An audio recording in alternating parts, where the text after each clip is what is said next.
दोस्तों आप लोगों को इस वीडियो में जो महिला दिख रही है ये अपने पति को तलाक दे रही है, क्योंकि इसके पति जो हैं वो आर्मी में थे और वो अय्याशी करते थे। लेकिन ये बात सही है या गलत, चलिए इस वीडियो में देखते हैं और क्यों ऐसा ये कर रही हैं ये भी इस वीडियो में चलिए देखते हैं। मेरे हस्बैंड से हमारे ये दोनों लोगों में अनबन चल रही है। हाँ। मैंने उन पे केस लगा दिया था, मेंटेनेंस और तलाक का, दोनों का।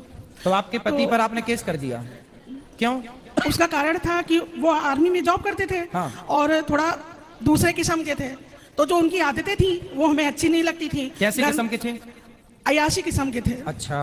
और दूसरी बात, इस बात पे हमारे बेटे पे भी फर्क पड़ा काफ़ी। और बेटा मेरा 18वीं में लगा हुआ है, तो उस वजह से घर में कलह कलेश शुरू हो गई। और जब छुट्टियां आई तो इन्होंने मतलब आग मचाना शुरू कर दिया। और उसके बाद ये रिटायरमेंट हो गया आ गए, तब से तो इन्होंने बहुत ही हद तक कर दी। फिर हमें मजबूरी में ये डिसीजन लेना पड़ा, क्योंकि हमें 3 मंजिल से रात में फेंके दे रहे थे।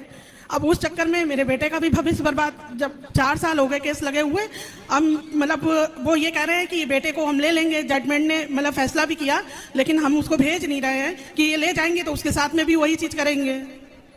तो अब देखो, इस उम्र में बुढ़ापे में क्यों तलाक वाला के चक्कर में पड़ रही हो? अरे गुरुजी, उन्होंने इतनी हद काटी कि मेरा जीना मुश्किल हो गया।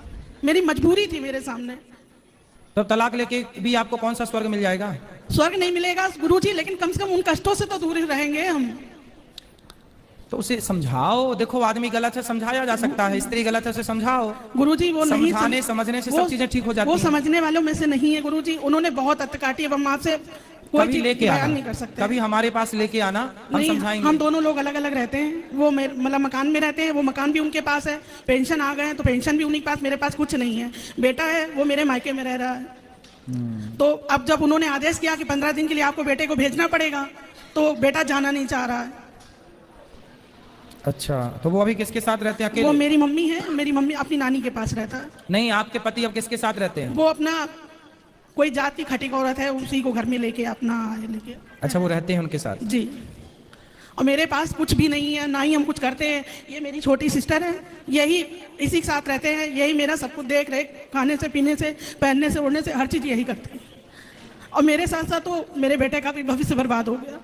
बेटे को पढ़ाओ लिखाओ, योग्य बनाओ। गुरुजी कुछ है ही नहीं मेरे पास, तो हम कहाँ से योग्य बनाएं? हम खुद ही अपनी सिस्टर के पास रहते हैं। और पैरों में थोड़ी हमें दिक्कत है, गांठी में, उसकी वजह से कोई काम भी नहीं कर सकते। तो पति गलत थे माना कि, फिर भी आपको प्रयास उनको सत्संग से जोड़ के, भगवान की कथाओं से जोड़, इसलिए तो कथाएं सत्संग से जोड़ना चाहिए। गुरुजी, जो व्यक्ति 7 बजे से सुबह से पीना शुरू कर दे, और जैसे हमने टीवी खोला, हम आपका सत्संग देखते हैं टीवी में, तो वो आपको भी उल्टा सीधा बोलते थे कि अब हम वो शब्द बोल नहीं सकते हैं। ठीक है, चलो फिर भगवान पर छोड़ दो, जो प्रभु चाहे। राधे राधे। राधे। हुई है सोई जो राम रचि राखा। राधे राधे गुरुजी। जी। मैं एमपी कटनी से आई